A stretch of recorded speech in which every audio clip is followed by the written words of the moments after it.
Private పాఠశాలలకు ధీటుగా అన్ని వసతులతో ప్రభుత్వ పాఠశాలలు పనిచేస్తున్నాయని జిల్లా విశ్రాంత విద్యాధికారి మట్టా రాధాకృష్ణమూర్తి అన్నారు. ప్రైవేటు పాఠశాలలకు ధీటుగా అన్ని వసతులతో ప్రభుత్వ పాఠశాలలు పనిచేస్తున్నాయని జిల్లా విశ్రాంత విద్యాధికారి మట్టా రాధాకృష్ణమూర్తి అన్నారు. వడ్లమనాడు గ్రామంలోని జిల్లా పరిషత్ హైస్కూల్లో 10th క్లాసులో అత్యధిక మార్కులు సాధించిన మోహర్షిత, నిహారిక విద్యార్థినులకు దాత సహకారంతో ఇచ్చిన నగదు బహుమతిని హెచ్ఎం క్రోవి ప్రసాద్ రాధాకృష్ణమూర్తి చేతుల మీదుగా పంపిణీ చేశారు. ఈ సందర్భంగా రాధాకృష్ణమూర్తి మాట్లాడుతూ కూటమి ప్రభుత్వం విద్యకు ఎంతో ప్రాధాన్యతనిస్తోందని, తల్లిదండ్రులు తమ పిల్లలను ప్రభుత్వ పాఠశాలలలో చేర్పించాలని ఆయన విజ్ఞప్తి చేశారు. పేరెంట్స్ కమిటీ చైర్మన్ రమేష్, ఉపాధ్యాయ సిబ్బంది తదితరులు ఈ కార్యక్రమంలో పాల్గొన్నారు.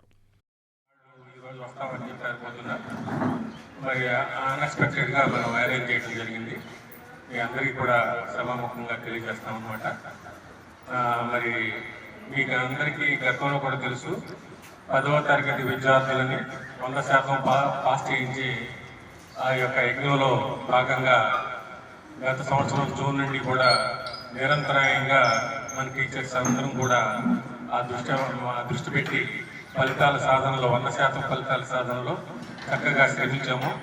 మన శ్రమకు తగ్గట్టే విద్యార్థులు 64 మంది విద్యార్థులు పరీక్షకు హాజరయ్యారు. అందులో 63 మంది విద్యార్థులు పాస్ అయ్యారు. ఒక అమ్మాయి మాత్రము ఫెయిల్ అయింది. ఆ అమ్మాయి మ్యాథమెటిక్స్ అండ్ సోషల్ స్టడీస్లో మరి ఫెయిల్ అవ్వడం జరిగింది. ఆ అమ్మాయి కూడా రాసి తప్పనిసరిగా పాస్ అవుతుందని ధీమా వ్యక్తం చేసింది. కాబట్టి 100% ఫలితాలు మనం సాధించాము అని చెప్పుకోవచ్చు. ఎందుకంటే ఆ అమ్మాయి కాన్ఫిడెంట్గా చెప్పింది అనమాట, పాస్ అవుతానని. అది అనమాట. అయితే మరి గతంలో మనం దాతల విరాళంతో మరి 5 కిలోమీటర్లు 4 కిలోమీటర్లు నడుచుకుంటూ వెళ్ళేవాడు. మళ్ళీ నడుచుకుంటూ సాయంకాలం ఇంటికి వచ్చేవాడు. కానీ ఇప్పుడు రోజులు మారి పిల్లలంతా కూడా చాలా ఎలా ఉన్నారంటే ఏ విధంగా బాగా లేకుండా చదువుకోవాలని ఉద్దేశంతో అంటున్నారు. మరి అటువంటిప్పుడు స్కూల్స్ చాలా దగ్గర ఉండాలని చెప్పేసి నెంబర్ ఆఫ్ స్కూల్స్ చాలా తగ్గించడం జరిగింది. ప్రతి మండలానికి ఒక హై స్కూల్ ఉండాలని ఉద్దేశంతో ప్రభుత్వం నడుస్తుంది.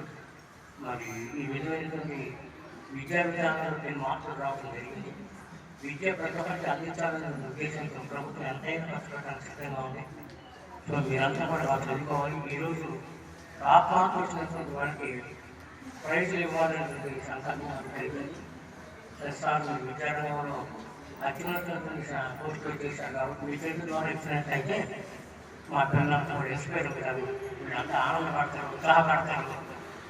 మరి మా ఇప్పుడు ఉన్నటువంటి 10th, 9th, 8th, 7th, 6th class పిల్లలందరూ కూడా బాగా చదవడానికి మీ యొక్క స్పీచ్ దోహదపడతాయని చెప్పేసి వారు అన్నారు. అయితే దాన్ని ఫస్ట్ వచ్చిన పిల్లలకి ప్రైజ్ మనీ అంటే డబ్బులు ఇవ్వడం. మరి మన స్కూల్లో ఇంగ్లీష్ టీచర్ శివులు గారి బ్రదరు 10,000 డొనేట్ చేశారు. ఆ 10,000లో ఒక 5,000 క్విజ్కి కాంపిటీషన్స్ పెట్టి క్విజ్లో ఫస్ట్ సెకండ్ వచ్చిన వాళ్ళకి ఆల్రెడీ ఇచ్చేసాం 5,000.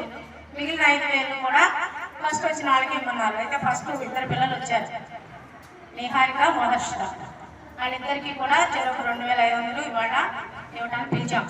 అయితే అది ఆ ఒక్కరోజు పరీక్షతో సాధించిన మార్కులు కాదు, సంవత్సరం అంతా కష్టపడ్డారు ఆ పిల్లలు.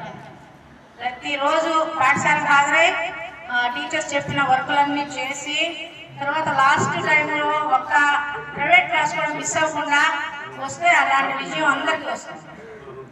ఏ ప్రైవేట్ క్లాస్ ఏ స్టడీ అవర్ మిస్ అవ్వకూడదు. తర్వాత ముందు నవంబర్, డిసెంబర్లో మీకు 100 days ప్లాన్ మొదలవుతుంది. 100 days ప్లాన్లో ప్రతిరోజు ఎగ్జామ్ ఉంటుంది 10th క్లాస్ పిల్లలకి.